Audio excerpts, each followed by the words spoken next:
नमस्कार, मैं डॉक्टर सुषमा देशमुख, स्त्रीरोग तज्ञ नागपुर। आज हम वंध्यत्व के उपचार में हिस्ट्रोस्कोपी का क्या महत्व है, इस बारे में थोड़ी जानकारी लेते हैं। तो सबसे पहले इम्पोर्टेंट ये क्वेश्चन है कि हिस्ट्रोस्कोप यानी हिस्ट्रोस्कोपी क्या है? तो हिस्ट्रोस्कोप एक प्रकार की दूरबीन है। ये दूरबीन के सामने एक लेंस लगी रहती है और ये हिस्ट्रोस्कोप हम योनि मार्ग से लेकर गर्भाशय के अंदरूनी अंगों पर लेके जाते हैं और उसी के साथ में उसका पूरा निरीक्षण किया जाता है और कुछ प्रॉब्लम है तो उसी टाइम पे उसके उपचार भी किए जाते हैं। तो हिस्ट्रोस्कोपी किस प्रकार करते हैं?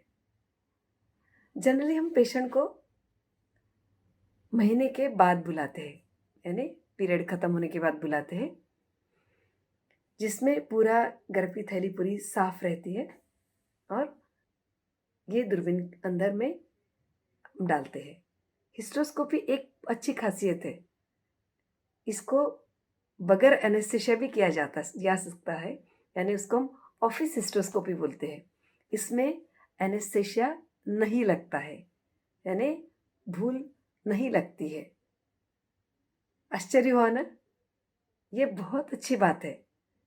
आज यह तंत्रज्ञान इतना अच्छा डेवलप हुआ है कि छोटा सा यानी 2.9 डायमीटर का दूरबीन अंदर चला जाता है और पूरी जानकारी भी लेता है और उपचार भी करता है।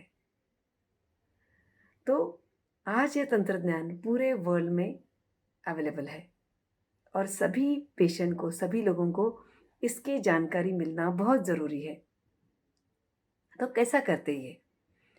तो पेशेंट के योनि मार्ग में पहले दूरबीन डालते हैं, साथ में नॉर्मल सलाइन यूज़ करते हैं ये, क्योंकि क्या रहता है कि पूरी अंदरूनी जो रिप्रोडक्टिव सिस्टम है पूरी ऐसे एक दूसरे से जुड़ी रहती है।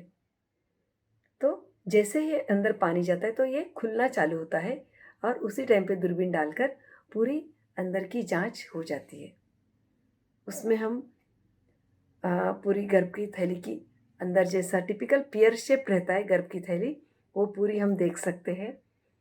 इवन जो फैलोपियन ट्यूब्स जो निकलती है उसका उगम स्थान भी हम देख सकते हैं। इवन ये इतना सेंसिटिव रहता है कि ब्लड फ्लो, यहाँ पे जो ब्लड वेसल्स रहते हैं वो भी हम देख पाते हैं उसका। इवन कभी मैग्नीफाइड व्यू से उसका प्रभाव भी दिख जाता है। बहुत अच्छे तरीके से हिस्टोस्कोप से बहुत साफ दिखाई देता है। तो इसमें वंध्यत्व में तो इसका बहुत बड़ा योगदान है। जैसे कोई पेशेंट को छोटी छोटी गठानी रहती है अंदरूनी भाग पर, जिसको हम पॉलिप बोलते हैं। कभी ये पॉलिप फैलोपियन ट्यूब के उगम स्थान पर रहते हैं और ब्लॉक करते हैं, तो ये प्रेगनेंसी में बाधा डालते हैं रहने में। कभी अंदर में चिपकाहट रहती है, कोई पेशेंट का कभी अबॉर्शन हुआ रहता है तो अंदर में लेयर चिपक जाती है, तो हिस्ट्रोस्कोपी के जरिए हम उसको सीजर, बहुत छोटी छोटी सीजर रहती है बिल्कुल तार सरीखे, तो उसको हम क्लियर करके निकाल सकते हैं। उसी के साथ में जैसे कभी जो नलिका, गर्भ की नलिका यानी फैलोपियन ट्यूब्स का उगम स्थान है, कभी वहाँ पे ब्लॉकेज रहता है, कभी चिपकाहट रहती है, तो हम कैन्युलेशन, उसी के हिस्ट्रोस्कोप जरिए कैन्युलेट कर सकते हैं, उसमें वायर डालकर पूरा साफ कर सकते हैं। मैंने बोला जैसे कहा आपको कि हिस्ट्रोस्कोपी के साथ में बहुत बार लैप्रोस्कोपी तो करते ही है, तो उसी टाइम पे हम ट्यूब खुली हो गई कि नहीं ये भी चेक करते हैं। उसमें हम एक मिथिलिन ब्लू नामक एक द्रव्य रहता है, वो नीचे से डालते हैं और ऊपर से लैप्रोस्कोपी द्वारा वो ट्यूब से बाहर आता है कि नहीं ये देख सकते हैं।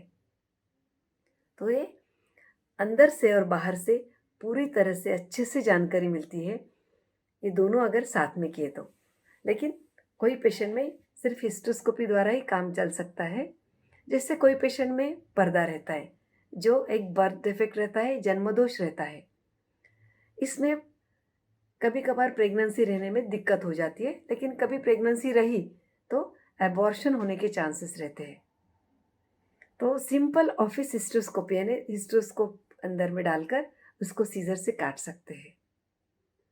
तो ये बहुत आश्चर्यजनक बात है। बहुत सारे पेशेंट ने इसका लाभ लिया है और आज भी पेशेंट ये लाभ ले रहे हैं।